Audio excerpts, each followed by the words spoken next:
Assalamualaikum warahmatullahi wabarakatuh. Selamat datang di konten kami. Untuk mengawali video ini, mari saya perkenalkan anggota kelompok 15 dengan mata kuliah Teknik Green Building. Yang pertama ada Denny Perantara Ginting, kedua ada Muhammad Nalendra Bimantara, dan yang ketiga Muhammad Hussein Mustafa.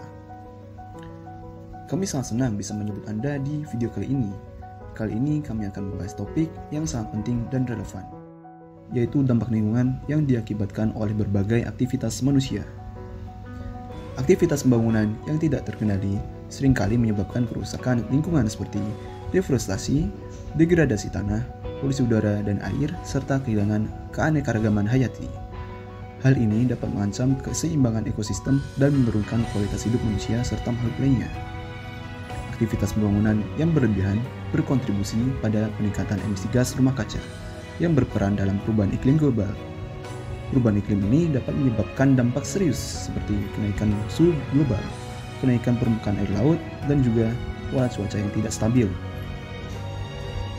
Dampak lingkungan pada saat pembangunan berlangsung.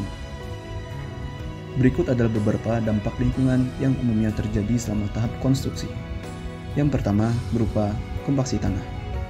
Aktivitas konstruksi seperti penggalian dan penggunaan alat berat dapat mengakibatkan terjadinya kompaksi tanah.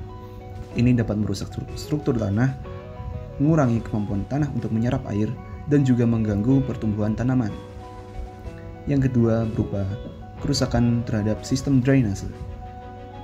Perubahan topografi dan pembangunan infrastruktur dapat mengganggu aliran air dan juga sistem drainase alami berupa sungai. Hal ini dapat menyebabkan terjadinya banjir, erosi, dan juga perubahan pola aliran sungai.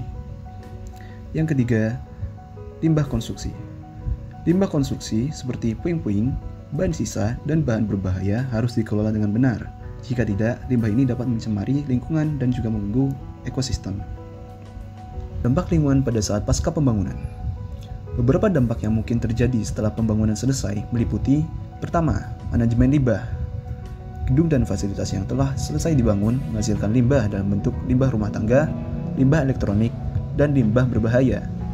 Manajemen limbah yang tidak tepat dapat mencemari lingkungan dan merusak kesehatan manusia serta ekosistem. Yang kedua, kualitas udara dalam ruangan. Kualitas udara dalam gedung seperti rumah tinggal dan kantor dapat dipengaruhi oleh material bangunan, ventilasi, dan penggunaan bahan kimia dalam interior. Bahan bangunan yang mengandung senyawa berbahaya seperti formaldehida dapat merusak kualitas udara dalam ruangan. Hal yang perlu diperhatikan pada saat pembangunan untuk mengurangi dampak lingkungan. Untuk mengurangi dampak lingkungan pada bangunan, ada beberapa kriteria khusus yang dapat diadopsi bersama dengan landasan hukum yang mendukung. Yang pertama, ruang terbuka hijau. Setiap rumah harus memiliki minimal 30% dari total luas lahan sebagai ruang terbuka hijau. Ini memastikan bahwa sejumlah area tanah diperuntukkan sebagai ruang terbuka hijau untuk mendukung lingkungan yang lebih sehat. Kedua, pemilihan bahan ramah lingkungan. Memilih bahan bangunan yang memiliki carbon footprint rendah, berasal dari sumber berkelanjutan, dan mengurangi penggunaan bahan berbahaya. Kemudian merencanakan manajemen limbah yang efisien selama konstruksi dengan mendaur ulang, mengurangi, dan membuang limbah secara benar. Yang ketiga, desain efisien. Desain yang efisien dapat berupa memaksimalkan penggunaan energi dan cahaya alami, serta mengurangi kebutuhan pemanas atau pendingin. Dengan memahami dampak lingkungan yang terkait dengan pembangunan rumah, kita memiliki kesempatan untuk merencanakan masa depan yang lebih berkelanjutan. Mari kita berkomitmen untuk mengambil tindakan yang bijaksana, menggunakan bahan yang ramah lingkungan, dan merancang dengan pandangan yang lebih luas untuk lingkungan kita dan juga generasi mendatang.